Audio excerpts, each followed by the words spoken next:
有人说时尚是一个轮回，不过有些时尚却可以超脱轮回。香奈儿这个看似简洁克制的品牌，为什么能在时尚界的核心位置稳坐100多年？所谓的小香风到底代表了一种什么样的生活态度？而香奈儿世界的精神内核究竟又提出了一个什么样的颠覆性想法？今天我们来说香奈儿。This is a man's world。这个被誉为奠定了现代女性时尚的品牌最具革命性的设计，是把当时穿成这样的欧洲女性改成了这个样子。按道理来说，这种唐顿庄园的风格不是挺好看的吗？怎么说改就都改了呢？其实这种推翻传统的设计之所以很快被接受，除了受第一波女性解放思潮的影响之外呢，还有一个无法忽视的社会前提，那就是战时动员和社会重建的需求，让女性承担起了更明确的社会角色和工作职责。说的简单一点，就是香奈儿的品牌起步于1战前，而1战和2战欧洲一直打仗，导致男性人口数量锐减，因此而造成的劳动力缺口呢，在当时已经无法维持正常的工业生产了。于是很多国家不得不动员更多的女性进入劳动市场，这样社会才能维持基本的运转。也正是在这样的背景下，香奈儿设计的衣服线条简洁，穿脱方便，领口和袖口没有那些冗余的装饰，穿起来不仅活动自如，缝在胸口和腰间的2个口袋呢，还能装一些随身物件。关键是这身套装给人简洁干练的感觉，也让女性更容易在公共空间中进行自我呈现。可是女性为什么要在公共空间中自我呈现？其实说到底，需要参与工作才是女性走入公共空间的最现实的原因。什么社交展示、文化休闲，这些更多是选择项，是可以放弃或者推迟的。唯独工作，既是当时的女性绕不开的现实，也是那个年代的社会交给女性的任务。所以这套简洁干练的衣服可以说完美地匹配了当时的社会需求，让女性在职场上可以用一种利落得体的姿态发挥自我。后来这套设计模板被反复使用，也就有了今天我们看到的小香风。而香奈儿的品牌一直延续这套简洁克制的设计话语，其实和这些年来女性始终需要进入职场的需求呢是分不开的。然而一旦我们抓住了职场这个关键词，那么那些平常看似不明所以的香奈儿广告大片，很快就会浮出一条连贯互通的叙事线。我们来看，今天要上班，得赶紧出门了。OK， 等电梯。快来不及了，骑自行车吧。怎么突然就下雨了呢？不过打卡也是不能迟到的。终于赶上了。工作中的我充满智慧，眼神犀利。很好，又是发挥稳定的一天，完美收工。不过现在就坐地铁回家，是不是还有点早啊？好，那找个地方去逛逛。大皇宫走起，秋千也荡起来，再去塞纳河边走一走。大家不要觉得我是随便找些海报在这里牵强附会啊，因为香奈儿的视频广告也差不多。在家里收拾好就赶紧出发上班去了。天气好呢，就走路去上班；下雨天就坐公交。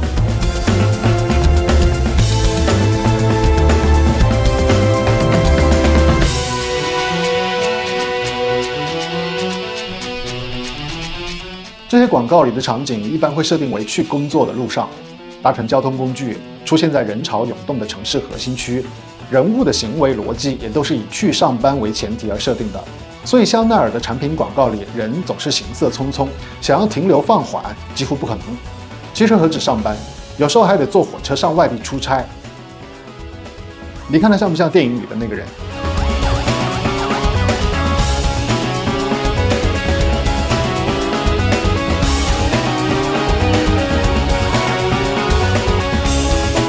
就连前一天晚上通宵开趴，第二天早上起来一身职业装，把对象甩在家里呢，也是不能放弃工作的。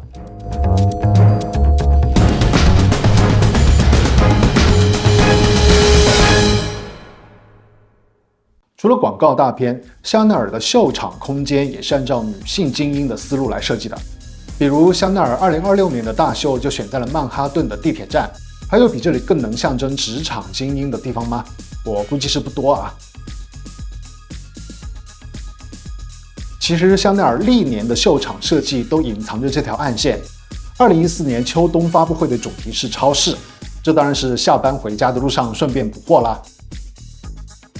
2015年春夏的空间是巴黎的林荫大道，一群人就这么走出来，这是要上街参政吗？2015年秋冬的空间主题是咖啡厅，不过这个排场怎么看起来像欧洲的议会啊？看起来还是要参政的节奏。2016年春夏的主题是机场，这就很好理解了，出差嘛。2017年春夏的秀场是一个数据中心，好家伙，要转码当程序员了。2020年春夏的设定是在屋顶，俯瞰整个巴黎，这就有些睥睨天下的味道了。再看2021年春夏的秀场造型，是不是跟它很像啊？名流的世界就不需要我多说了吧。这些秀场单个看来好像都是一个个割裂的空间，但如果把它们放在同一条叙事线上来看，就会发现香奈儿其实在用不同主题的空间加固一种属于精英阶层的价值观。比如2012年秋冬的秀场用北极冰山融化来探讨环保议题，2013年春夏发布会的风力发电机呢，说的是清洁能源和基础建设。2015年秋冬的高定发布会把场景放进了赌场，意味的是高风险回报和资本决策。2017年秋冬发布会的空间直接搭建了火箭发射台，人类文明星辰大海。这些空间看似差得很远，但其实主题都很统一，都是围绕着精英如何面对世界来搭建的。当然也有不那么典型的，比如2019年春夏用的是海滩，毕竟再怎么是职场精英，有时间了也是要出去度假的嘛，不冲突。可是大家发现了吗？如果我们只是把这些空间理解为为女性精英打造，是不是有些概括不了啊？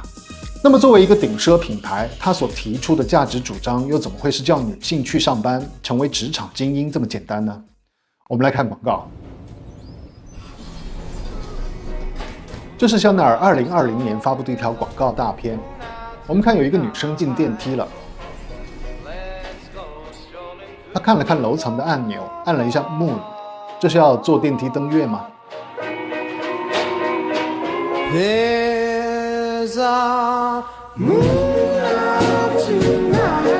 然后她百无聊赖的在电梯里不知道要干什么。电梯到了第2层，进来了一个男的，捧着一束山茶花。What floor? 女生说：“你到第几层？”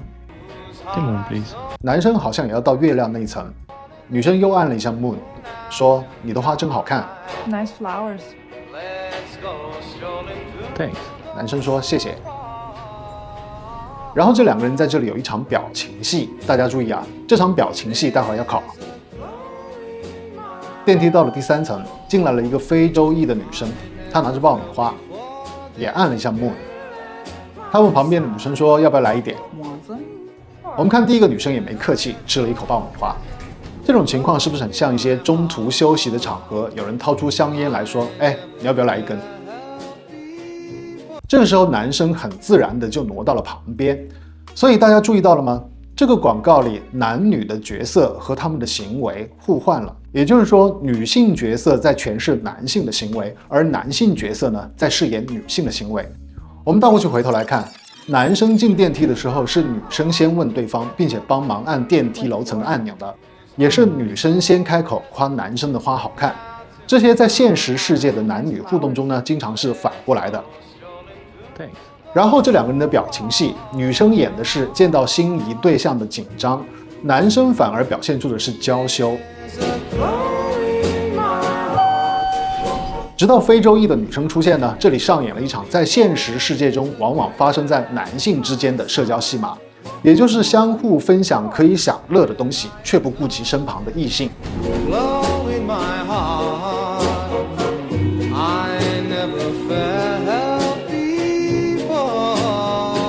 电梯来到了第3层，进来了一位亚洲裔的女性，她从还没进电梯开始就一直整理自己的行头。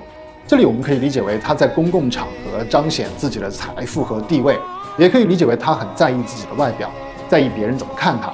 这也比较符合我们对一部分亚洲人的刻板印象啊。这个时候灯光一黑，电梯故障了。等再有光的时候，这些人的站位就都变了。男生缩在了最旁边的角落，女生占据了画面的绝大部分。这个时候，欧洲裔的女性起身想看看电梯到底怎么回事。那么这种行为在现实世界呢，一般是男性角色的行为，是吧？机械故障一般都是男生的活儿，可是，在香奈儿的广告里呢，全都反过来了。好在电梯没事，又恢复了。这里我们还能看到欧裔的女性拿爆米花丢这个男的，也就是男性在这里变成了一个被戏谑的对象。这种情况在现实世界呢，往往也是相反的。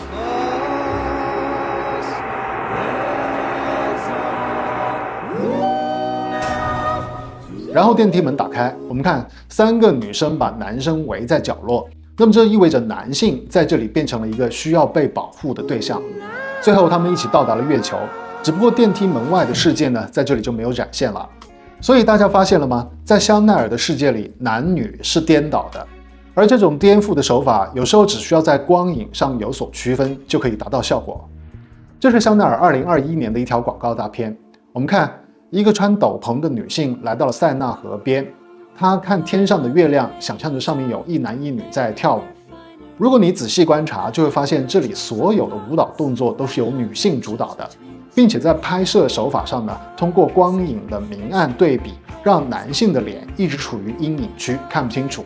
而且还通过舞蹈动作的设计呢，让女性的身体部位在关键的时候刚好挡住男性的脸，让大家看不到。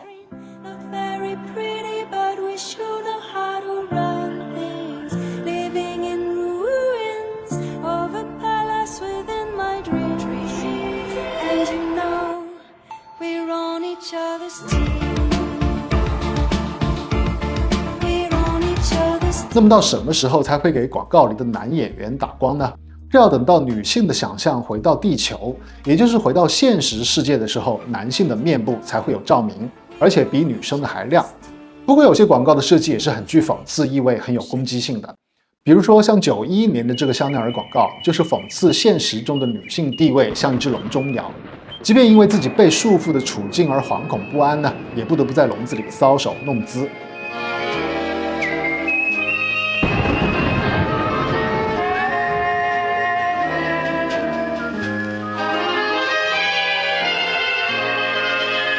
然而下一个镜头给到香奈儿本人的时候，他也只能是无奈。还有的广告女主下西洋棋，你可以看到她拿了一瓶香奈儿的香水，把象征国王的棋子甩开，再把香水瓶放在原本国王的位置。这种象征层面的攻击已经算是很强烈的了。而且像这种用香水瓶占掉国王位置的情节呢，在香奈儿的广告里出现过好几次。Le privé for the night, Coco Mademoiselle。那么这样的表达，在这个以男性为主导的现实世界里，是不是有些太过激进了啊？因为这种激进的表现手法呢，有时候很容易引起现实世界中的冲突，比如有可能被理解为对男性的挑衅，或者会被说成制造男女对立什么的。不过这些广告其实都留了一线。我们看这个画面里的水晶灯倒影出了下棋的场景，看到了吗？女主对面是空无一人的，她是自己在下棋。还有这里，也就是说，她并不想对谁发起挑战，而是像我们刚才看的那些坐电梯去月球或者在月亮上跳舞的广告一样，只是想构建一个想象中的香奈儿世界。这就是香奈儿的品牌价值，一个被颠覆成为以女性为主导的可能世界。所以在香奈儿的世界里，即便是双向奔赴的爱情，也是女生开豪车，男生呢是骑小摩托的。而且还有很多细节啊，比如说像这个广告里的女主，她在出发前从沙发的缝里抽出了一件衣服，穿着就出门了。这是女生能干得出来的事吗？当然女生能干得出来这种事啊，只是通常来说这是男生的穿衣习惯而已。而且像这种已经同居或者说已婚的两个人呢，也永远是女性先起床，把自己收拾好去上班，而男的还躺在床上。在香奈儿世界的男女关系中，女性永远是主导角色，而男性一般是家庭空间里的角色。所以你现在知道为什么香奈儿可以流行100多年了吗？因为只要现实世界仍然是以男性为主导，那么香奈儿这一套颠覆性的品牌哲学就可以一直讲述下去。这个品牌的厉害之处在于它抓住了现实世界中的性别结构不对称。当女性在以男性为主导的世界中，无论是进入公共空间、权力体系还是职场环境，始终伴随着被审视、被规训、被低估的压力。而香奈儿设计的这些服装、箱包、配饰和化妆品，也就是品牌的这一系列审美选择的意图吧，其实是想让女性能够在公共场域里站稳脚跟，能够被当做一个严肃的参与者，而不是被当作附属的景观，或者是需要被保护的对象，更不是被戏谑、被消遣的对象。同时呢，香奈儿的世界还提供了一个大胆的想象，那就是如果没有性别权利的不对称，那么这个世界会是什么样子？所以当我们在说起香奈儿的风格是简洁、干练、大胆、颠覆的时候，你就会知道这不是随便堆叠起来的几个形容词，而是女性应对现实世界的不对等式的一套具体的行动方案。那么最后我们来分析一下背景音乐里的这个广告吧。来看一个可能世界已经构建成熟的品牌是怎么把它的世界观完整的呈现出来的。这是香奈儿2012年发布的一部大片。我们看广告里的女主起床了，她床头有一只鸟，我想应该是刚才那只笼中鸟的化身吧。而且笼中鸟的主题在25年春夏发布会的秀场里也出现过。好，我们继续看。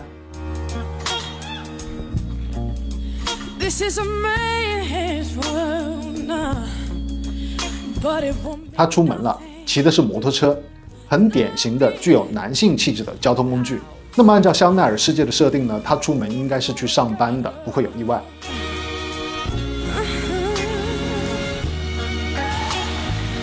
这里有几个骑摩托车的男性也跟上来了，也就是说他们骑摩托车的技术还不如女主。你看他的发车速度多快。经过街区的时候，我们可以看到场景里的女性是职业装扮，而男性处于家庭空间，这是不是和我们之前看到的那个画面很像啊？来，我们回到正片。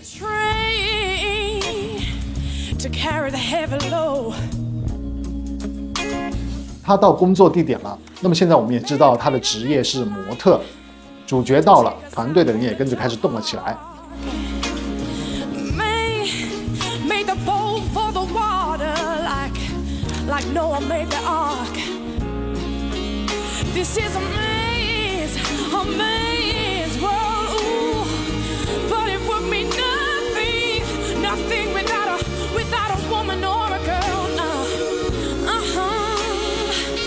女主这个时候已经进入职业状态了，现在男主的戏份开始。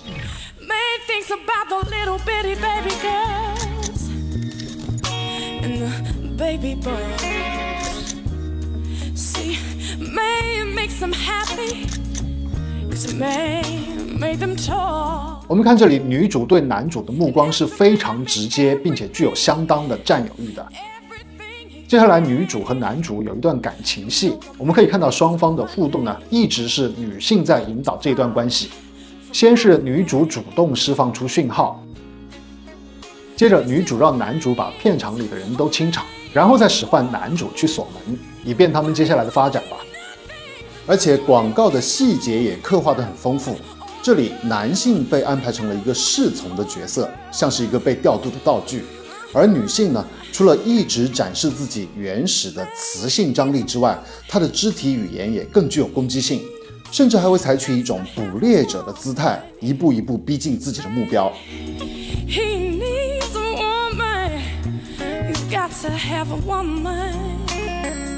这个广告看到最后呢，我们也会发现是女主毫不拖泥带水地甩开了这段关系，而这和现实里男女行为的刻板设定呢，一如既往也是反过来的。而且我们也可以听到背景音乐里的歌词一直在不断重复的呐喊。